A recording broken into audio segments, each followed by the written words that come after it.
how to add live event on Facebook profile. And okay guys, here in your mobile phone, go to Facebook application.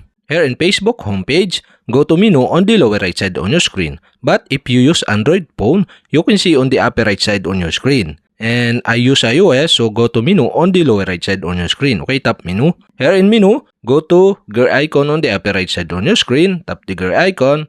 In settings and privacy, scroll down and go to audience and visibility section. Here you can see the profile details. Okay, you can tap this. And now here, scroll down and go to live event section. To add live event, okay, you can see here the add live event button here. So you can tap this.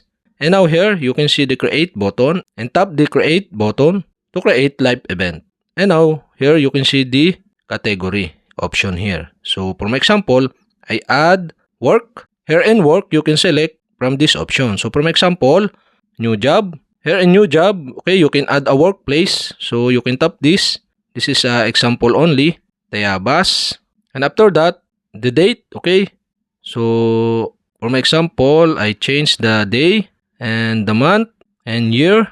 And after you pick the date, okay, tap the done button on the upper right side on your screen. And also you can say something about this. So okay, good. This is example only.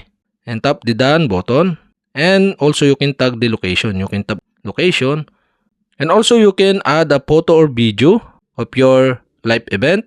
So for my example, you can tap this and select a picture or photo you want. So for my example, I add this one of my photo.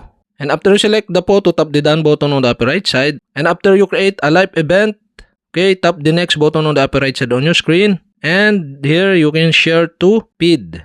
But I select only me. But you can set into public, friend, accept, speak friend. And I decide to set into only me. And tap the done button on the upper right side. And after that, tap the share button to save the live event in your Facebook profile.